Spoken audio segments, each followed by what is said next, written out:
sot pikërisht në lëndën e detyrës në psikologji, folëm për disa probleme të psikologjisë anormale. Psikologjia normale, ashtu si edhe psikologjia sociale, theksuam që është deg e veçantë e psikologjisë. Psikologjia si koncept është shumë i gjatë. Dhe ajo ka të bëjë me studimin e shërbulimeve, dhe me studimin e mendjes, dhe kujt, me të sjelljes. Sot trajtuam pjesën e parë, që të bëjmë një trajtim shumë sintetik shkurtër, trajtuam objektin e psikologjisë anormale, dhe thamë se psikologjia anormale merret me studimin e shërbulimeve mendore dhe të sjelljes. Theksuam dhe të tjera vajza dhe djalë, theksuam dhe të tjera se mendimet, perceptimet, ndijimet të folërit, të menduarit, gjuha e të tjera janë ato që përbëjnë psikikën e njeriut. Dhe në tërësia ato zhvillohen normalisht në jetën e personit, në jetën e individit. Por ndodhë, fatkeqësisht ndodhë, theksuam, ndodhë që ka edhe raste që procese psikike, gjendje psikike, jetim psikike, të menduarit, të folërit, motivimi, imagjinata, kujtesa, gjuha e tjerë dëmtohen gjatë jetës. Shërbullimet mendore, theksuam, janë shërbullimet ose të lindura për arsye të trashëgimisë, dhe kur themi trashëgimi, keni kujdes gjithmonë, nuk është fjala e trashëgimi nga pararësit ta. Trashëgimia në gjenesit përsëritet edhe pas 3 brezësh, pas 4 brezësh, tipim deri në ditën e sotme. Dhe folën edhe për shërbullimet e tjera që janë të lindura, të fituara në fakt, që fitohen gjatë jetës në ndërtimin e shumë faktorë. Folën e faktor kryesor, faktor biologjik, faktor social, që ndikojnë në shërbulime, faktor të tjerë të mësuar, ose të adaptuar, në midisje të ndryshme. Por pastaj gjithsesi, vazhdojmë klasën tani për tipet kryesore të shërbullimit. Tipet kryesore të shërbullimit. Të theksuam që shërbullimet kryesore të personalitetit në shërbullimet kryesore bëjnë pjesë. Shërbullimet mendore. Po theksuam bëjnë pjesë. Fobia. Dakor? Paniku. Dhe shërbullimet e ankthit të përgjithshëm. Ky është grupi i parë i shërbullimeve. Në grupin e dytë, kush ishte? Shërbullimet trupore. Në të tretë, shërbullimet depresive, dhe në grupin e shërbullimeve të katërta, skizofreni. Kur flasim për shërbullimet mendore, folëm për fobi, për shërbullimet e përgjithësuara dhe për tjetër dhe pranë, paniku.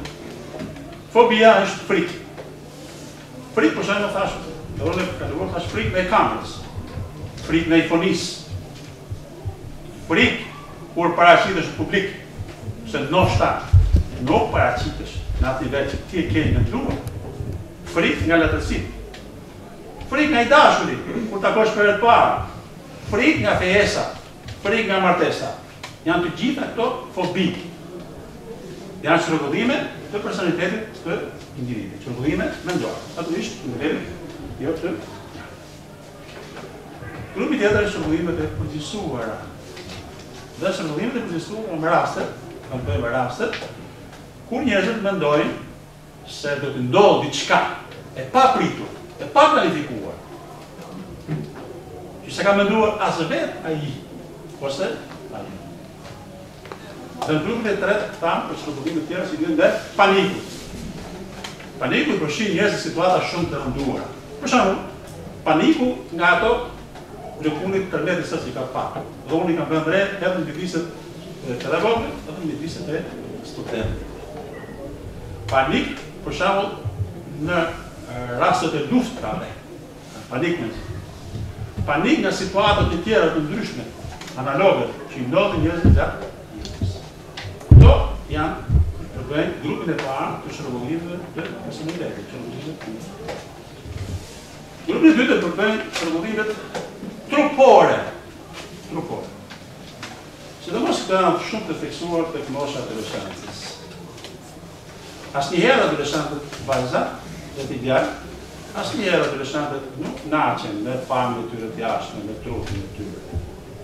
Gjithmonë ata mendojnë se kanë disharmoni, nuk kanë raport të drejtë zhvillimit mes pjesëve të ndryshme të trupit. Kjo ekziston edhe tek moshat e tjera, por është më theksuar tek adoleshent, që është mosha problematike, mosha e turbulencave, mosha e kërkimit të identitetit, mosha e prapësirave, në thojse, mosha e zjarëbenzve, në thojse, sepse janë probleme që lidhen me psikologjin dhe zhvillimet fiziologjike, i kemi biseduar dhe të trajtojnë të vetë personit, të vetë qoftë janë vajtës, me zhvillimet hormonale, si për mashkull, ashtu dhe për femnën, me intensitet shumë të lartë. Dhe nuk është shpeshherë faj për çdo sjellje të drejtohet drejt adoleshentit, pa drejtësisht. Nga baballarët, nga matritut, nga shkolla. E harojnë se atë periudhë kemi kaluar gjithë. Në një situatë tjetër, në kushte të tjera. Janë disa gjëra që tek adoleshentët nuk janë, për adoleshentët nuk varen dorë tyre. Edhe në rastin konkret, shpërndimet trupore janë më theksuar tek ata, tek kjo moshë, tek vajzat, tek djemtë. Djemtë dhe vajzat mund të rrinë 3 orë përpara pasqyrës, 2 orë, 4 orë mund të rrinë. I rregullojnë flokët me lloj gjallësh, me xhele, pa xhele, ku ta djum, me formë, me pa formë. I rregullojnë flokët vajzat me pjastre, pa pjastre, ku djum, në modele. E bëjnë tualetin me gjyra në më të ndryshme. Edhe buzët e qerpikët, e gjitha llojet e ndryshme i bëjnë gjithë. Gjithmonë. I rregullojnë pantallonët një ndryshme një tjetër. Asnjëherë ata nuk janë të kënaqur. Fillojnë përsëri nga fillimi. Pse fillojnë nga fillimi? Sepse ata vuajnë nga një dukuri që ne psikologët e quajmë audienca imagjinare. Adoleshentët kujtojnë gjithmonë se janë në qendrën e mendjes të të gjithëve. Prandaj janë pa kënaqur me parësinë e tyre të jashtme. Në mjedise të ndryshme ata mendojnë, edhe nëse dikush qesh, dikush me mohabet, mendojnë, lidhin me vetën e tyre. Sikur ata, të tretët, njerëz të tjerë, po flasin për adoleshentët, për personin e tjerë. Pa çka sa ata nuk e kanë fare mendjen tek ata.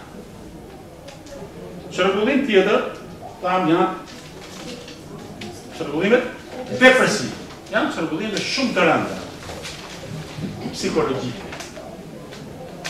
Me shërbullimet depresive lidhet shpeshherë edhe ardhmja e individit.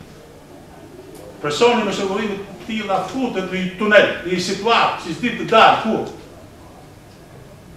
Në një situatë të vështirë që nuk sheh asnjëherë derë për të dalë. Dhe shërbullimet depresive, ashtu si shërbullimet e tjera, kanë bazën e tyre, kanë faktorët e tyre, kanë arsye psikologjike, arsye sociale, të trashëgimisë dhe të mjedisit. Ndodh dhe arsyeja pse X-i apo Y-i tentoi apo vrau vetëm lidhet pikërisht me këto shërbullime depresive.